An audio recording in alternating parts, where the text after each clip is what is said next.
तुर्की का वीज़ा पाकिस्तानियों के लिए हासिल करना आसान है या फिर खासी दुश्वारी का सामना करना पड़ता है?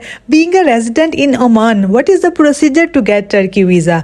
मैंने अपना वीज़ा तुर्की से लगवाया या पाकिस्तान से लगवाया या फिर ओमान से लगवाया। इस तरह के सवालात वीज़े से रिलेटेड काफ़ी ज़्यादा मुझे आ रहे थे। इंस्टाग्राम पे डीएम फुल पड़ा हुआ है, कमेंट सेक्शन में भी इसी से रिलेटेड क्वेश्चंस आते रहे हैं। इस वजह से मैंने सोचा कि इस टॉपिक के ऊपर पहले बात कर ली जाए, बाकी व्लॉग्स वगैरह तो वो साथ साथ अपलोड होते रहेंगे। अस्सलाम वालेकुम माय यूट्यूब फैमिली, कैसे हैं आप सब लोग? आई होप कि आप लोग बिल्कुल ठीक ठाक होंगे, हंसते मुस्कुराते हुए होंगे और जो है अपनी लाइफ को अच्छे तरीके से एंजॉय भी कर रहे होंगे और मेरे व्लॉग्स भी देख रहे होंगे। तो टर्की में मैं रिसेंटली होके आई हूँ, काफ़ी ज़्यादा वहाँ पे अच्छा टाइम स्पेंड किया। बहुत खूबसूरत कंट्री है, उसकी सिटीज़ बहुत खूबसूरत हैं, वहाँ के लोग बहुत काइंड हैं और मतलब हर चीज़ परफेक्ट है। और इसके हवाले से बहुत ज़्यादा क्वेश्चन जो मुझे आ रहे थे उसके बारे में बात कर लेते हैं। I am a Pakistani and I am living in Oman. और आप अगर किसी भी जीसीसी कंट्री के रेजिडेंट हैं तो it's easy to get visa. और इवन तो पाकिस्तान में भी अगर आप रहते हैं तो तुर्की का वीज़ा हासिल करना कोई बहुत मुश्किल बात नहीं है, आसानी से ही वीज़ा मिल जाता है क्योंकि इट्स अ टूरिस्ट कंट्री और टूरिज़म के हवाले से काफ़ी ज़्यादा आसानियाँ पैदा कर दी है टर्की की गवर्नमेंट ने। बाकी मैंने वीज़ा कैसे हासिल किया मैं आपको बता देती हूँ, इसकी रिक्वायरमेंट्स क्या हैं और इसकी चार्जेस वगैरह क्या हैं और कितने दिनों के अंदर वीज़ा प्रोसेस होके आ जाता है। तो स्टार्ट करते हैं 1 2 3 स्टेप बाय स्टेप। सबसे पहले जी आपने अपने डॉक्यूमेंट्स रेडी करने हैं। डॉक्यूमेंटेशन में क्या चीज़ें आती हैं? सबसे पहले आपके पासपोर्ट की कॉपी, आपकी ओमान आईडी की कॉपी, आप जिस कंपनी में काम करते हैं वहाँ से आपको एक एनओसी लेटर चाहिए, साथ ही साथ आपको अपने बैंक स्टेटमेंट चाहिए लास्ट 6 मंथ की, जिसमें इनफ फंड्स मौजूद हों कि अगर आप टर्की जाते हैं तो आप अपने एक्सपेंसेस बियर कर सकते हैं। ठीक हो गया, ये सारे डॉक्यूमेंट्स हैं। इसके अलावा सम एडिशनल डॉक्यूमेंट्स अगर हैं तो वो किसी कैटेगरी के हवाले से होंगे। ये सारी इन्फॉर्मेशन आपको टर्की जो है वो उनकी वेबसाइट के ऊपर मिल जाएगी कि आपको क्या क्या डॉक्यूमेंट्स चाहिए होते हैं। बाकी बेसिक डॉक्यूमेंट्स मैंने ऑलरेडी आपको बता दिए हैं। फिर आप लोगों ने क्या करना है, इसकी जो कंसल्टेंसी है वो है अल खुवैर में। मैं जो है वो वीडियो की डिस्क्रिप्शन में मैंशन कर दूंगी कि विला नंबर क्या है उनका। अल खुवैर में उनका एक विला उन लोगों ने रेंट आउट किया हुआ है, जो भी उन लोगों ने अपना एक ऑफिस बनाया हुआ है, वहाँ पर आपने अपने डॉक्यूमेंट्स लेके चले जाना है। आपको कोई अपॉइंटमेंट लेने की ज़रूरत नहीं है, आपको मतलब कुछ भी इस तरह की चीज़ करने की ज़रूरत नहीं। आप डायरेक्ट वॉक इन कस्टमर या क्लाइंट जा सकते हैं, डायरेक्ट आपने उधर जाना है। आपका पासपोर्ट लिया जाएगा, उसके ऊपर वो कुछ नंबर स्टिकर वगैरह लगा देंगे, फिर आपको वेटिंग लिस्ट में बिठा दिया जाएगा। उसके बाद जो है जब आपकी बारी आ जाएगी आपको बुलाया जाएगा, आपके डॉक्यूमेंट्स की फ़ाइल आपसे ले ली जाएगी, फिर वो जो डॉक्यूमेंट्स है उसको रिव्यू किया जाएगा और उसके बाद आपको बुला के आपके जो है वो फिंगरप्रिंट्स लिए जाएंगे, आपकी आई स्कैनिंग होगी। ये सब भी चीज़ें करने के बाद वो आपसे फ़ीस मांगेंगे। तो चार्जेस हैं इसके सिंगल एंट्री, जो कि आपने विद इन 3 मंथ्स के अंदर अंदर एंट्री करनी होती है, सिंगल एंट्री। इसके चार्जेस हैं 70 to 75 ओमानी रियाल। लेकिन अगर आपको मल्टीपल एंट्री वीज़ा चाहिए जिसकी वैलिडिटी आई थिंक 6 मंथ्स से 1 ईयर तक होती है कि इसके अंदर अंदर आप जो है वो एंट्रीज कर सकते हैं और उसके चार्जेस जो हैं वो 75 + 75 होंगे। ठीक है, वो आपके डबल चार्जेस हो जाएंगे। बाकी जो है दैट्स ऑल। फिर आपने अपना वो पेमेंट करनी है, वो आपको एक रिसिप्ट दे देंगे, पेपर दे देंगे। उसके बाद आपने आराम से घर आ जाना है। फिर विद इन 1 वीक जो है वर्किंग डेज होंगे, उसी के अंदर आपको येस और नो की अगर तो कोई ऑब्जेक्शन होगी तो वो आपको कॉल करके बताएंगे कि ये आपके डॉक्यूमेंट्स में मतलब फेक डॉक्यूमेंट्स हैं या कुछ भी है, क्योंकि आपके डॉक्यूमेंट्स प्रॉपर वेरीफाई किए जाएंगे। और अगर आपके प्रॉपर डॉक्यूमेंट्स हैं, इनमें कोई फेकनेस नहीं है, ओरिजिनल डॉक्यूमेंट्स हैं, तो आपका visa without any hurdle process हो जाएगा और आपको फ़ोन कॉल आ जाएगी कि आप अपना पासपोर्ट कलेक्ट कर सकते हैं। क्योंकि ये जो वीज़ा है वो स्टिकर वीज़ा है, वो आपके पासपोर्ट के ऊपर पेस्ट किया जाता है।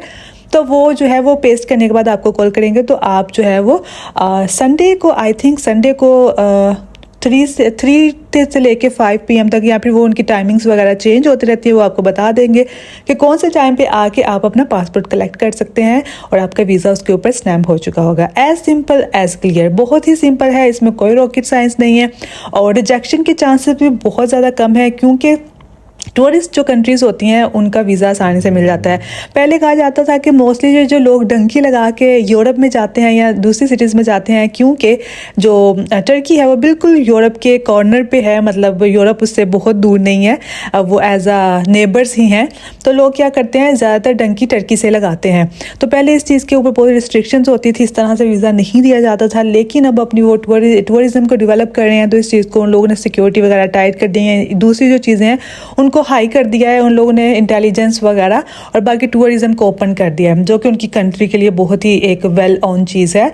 और बाकी अगर आप उधर जाते हैं तो आप पैकेजेस भी ले सकते हैं, क्योंकि अगर आप अपने ऑन पे जाएंगे तो that is going to be very difficult for you guys, trust me, क्योंकि वहाँ पे बहुत ज़्यादा स्कैम होते हैं वहाँ पे इस तरह की, क्योंकि टूरिस्ट जितनी भी सिटीज़ होती हैं, कंट्रीज़ होती है, वहाँ पर बहुत ज़्यादा स्कैम होते हैं। लोग जो उनको पता होता है कि ये नए लोग हैं, इनको पता नहीं है।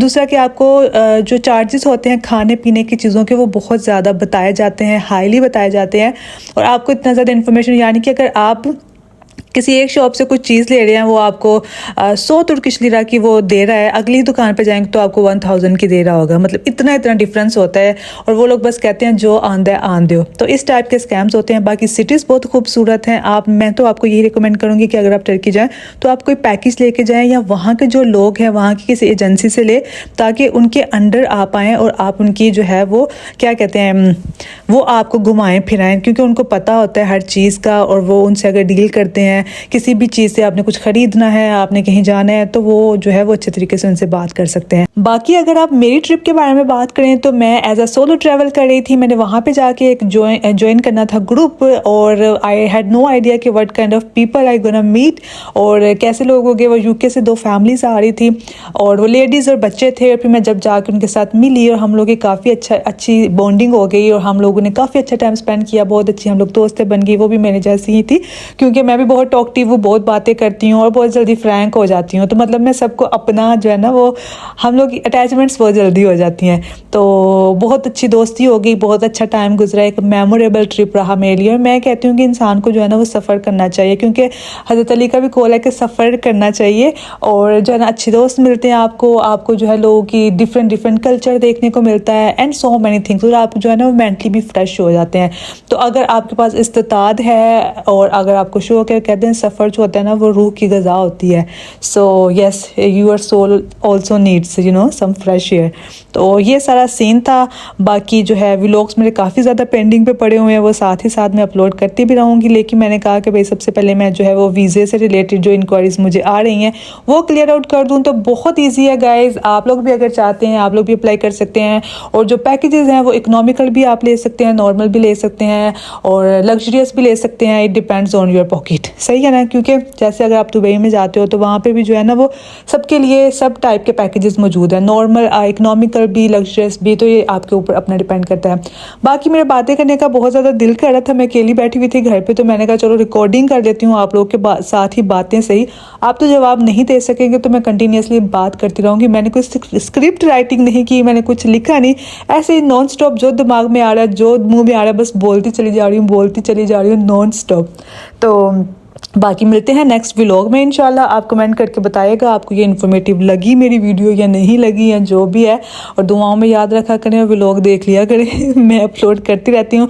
मेन मकसद जो था मेरा अपलोड करने का वो ये था कि देखिए मैं एक मोमेंट कैप्चर करके अपलोड कर दिया। अभी 2 साल के बाद, 10 साल के बाद, 15 साल के बाद जब मेरा दिल करेगा कि यार या मुझे याद आएगी, तो मैं खोल के व्लॉग देख लूँगी, एक चीज़ मुझे मिल जाएगी। तो I am posting for my self, और आप लोग भी देख रहे हैं, आप लोग भी इंजॉय कर रहे हैं। So well and good. Okay guys, बहुत सारी बातें होगी, मिलते हैं नेक्स्ट व्लॉग में। अपना बहुत सारा ख्याल रखिएगा। अल्लाह हाफिज़, बाय बाय, टेक केयर।